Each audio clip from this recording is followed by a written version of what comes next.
बरसात के पानी की बड़ी बूंदें रिमझिम रिमझिम करके बरस रही थी। मौसम बड़ा खुशनुमा और प्यार हो रहा था।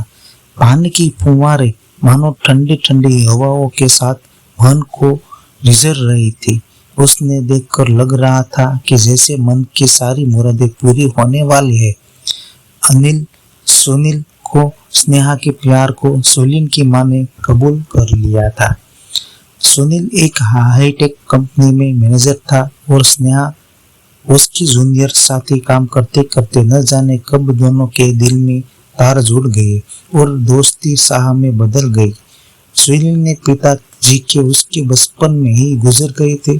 माँ ने ही उसे आंखों में सपने लिए बड़ी मेहनत से पाला था। उसने अपनी माँ को चिट्ठी लिखकर स्नेहा के बारे में सब बताया दिया था और उसकी तस्वीर भी भेजी थी। माँ का जवाब उसके पक्ष में आया था। अगले सप्ताह माँ खुद आने वाली थी।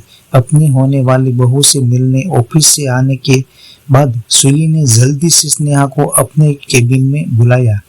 क्या हुआ सुनील? स्नेहा ने आते ही पूछा। स्नेहा, तुम्हें तो पता ही था कि मैंने माँ को तुम्हारे बारे में बताया है। कल घर जाने के बाद तुम मुझे उसका खत मिला।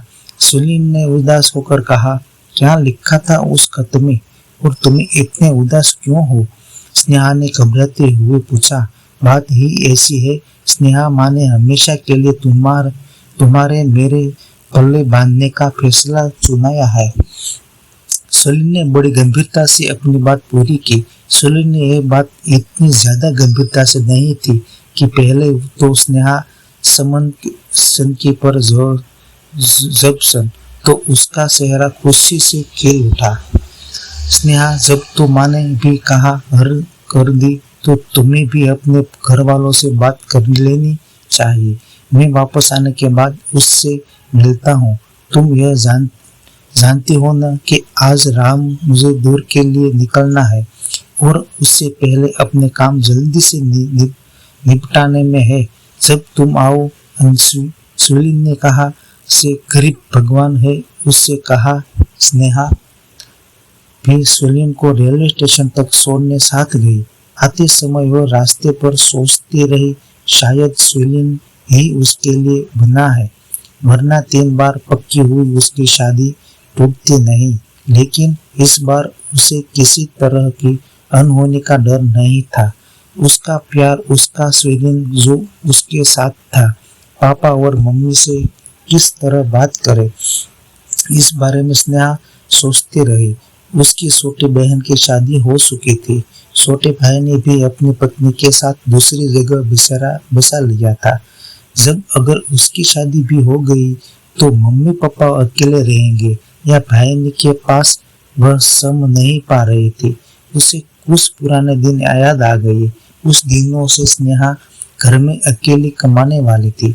उसे जब कॉलेज की डिग्री मिली थी उसकी साल पापा की कंपनी बंद हो गई।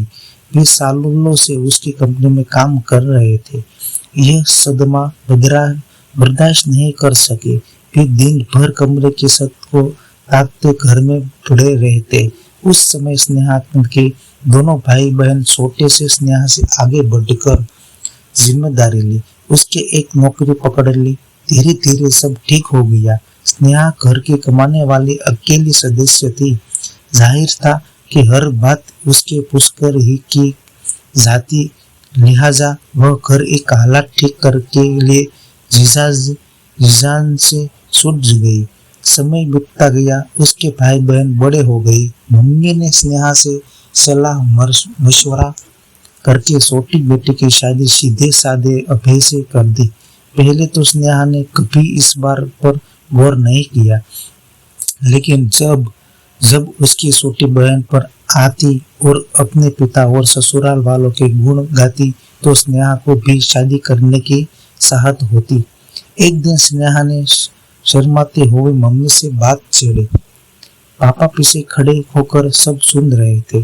बोले, कैसी बात करती हो बेटी, घर में तुम अकेली कमाने वाली हो।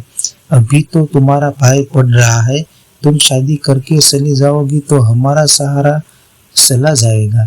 1-2 साल और रुक जाओ। जब तुम्हारे भाई की नौकरी लगेगी तो हम तुम्हारी भी विवाह कर देंगे। पापा ने उसके सिर पर हाथ फेरते हुए कह दिया तो यही बीत रहे हैं।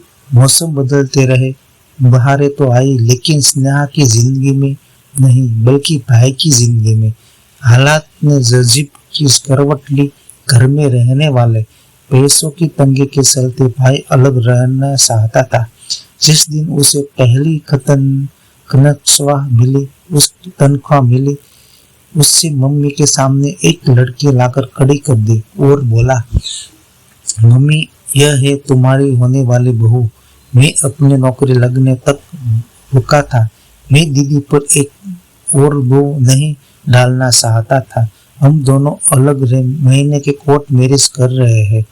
तुम्हारी पसंद अच्छी है बहू, मैं अच्छी लगी, लेकिन बेटा तुम्हें पहले अपनी बहन के बारे में सोचना चाहिए।